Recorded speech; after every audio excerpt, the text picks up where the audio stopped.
Honda కార్ల పైన మంచి డిస్కౌంట్స్ ఉన్నాయి. ఈ మంత్ ఫిబ్రవరి 2026లో మీరు గాన హోండా కార్లు కొనాలనుకుంటుంటే ఇదైతే మీకు మంచి ఇన్ఫర్మేషన్. సో, ఇదైతే నేను చెప్పేది అఫీషియల్ డిస్కౌంట్స్ మాత్రమే. మీకు ఇంకా ఎక్కువ డిస్కౌంట్స్ కావాలంటే మల్టిపుల్ డీలర్స్ దగ్గర కొటేషన్ తీసుకోండి. నెగోషియేట్ చేయండి. ఇంకా మీకు ఎక్కువ డిస్కౌంట్స్ వచ్చేదానికి ఆస్కారం ఉంటది.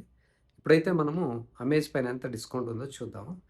అమేజ్ పైన అయితే 57,000 అప్ టు 57,000 వరకు మీకు డిస్కౌంట్ వస్తది. ఇదైతే మంచి సెడాను ప్రీమియంగా ఉంటది.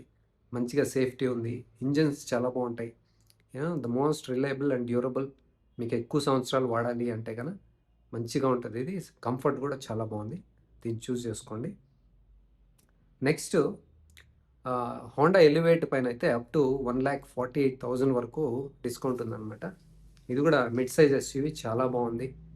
సేఫ్టీ కూడా ఉంది. జపాన్‌లో క్రాష్ టెస్ట్ చేసినప్పుడైతే 5 స్టార్ రేటెడ్ సేఫ్టీ వచ్చిందనమాట. దీనికి సస్పెన్షన్ కూడా చాలా బావుంది. స్టీరింగ్ ఫీడ్‌బ్యాక్ గాని, హ్యాండ్లింగ్ గాని చాలా బావుంది. చూడ్డానికి కూడా బాక్సీ డిజైన్ సూపర్బ్‌గుంది. మీరు ఒకసారి టెస్ట్ డ్రైవ్ చేస్తే తెలుస్తది. నెక్స్ట్ సిటీ మామూలు సిటీ పైనైతే అప్ టు 1,28,000 వరకు డిస్కౌంట్ ఉందనమాట. సో, ఇది కూడా మీరు చాలామందికి సెడాన్ అంటే ఇష్టం కదా!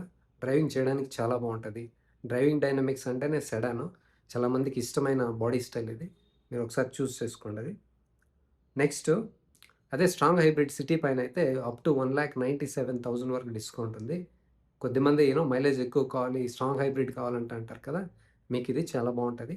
At the same time the most reliable. ఏ సమస్యలు రావు మీకు. ఆఫ్టర్ సేల్ సర్వీస్ కూడా పీస్ ఆఫ్ మైండ్ కావాలి. సర్వీస్ సెంటర్‌లో కూడా ఏ సమస్యలు ఉండకూడదు. కారు కొన్న తర్వాత ఏ ప్రాబ్లమ్స్ రాకూడదంటే హోండా కార్లు చాలా బావుంటాయన్నమాట. మీరు దేనికి మల్టిపుల్ టైమ్స్ టెస్ట్ డ్రైవ్ చేయండి. తర్వాత ఏదన్నా ఫైనల్ డెసిషన్ తీసుకోండి.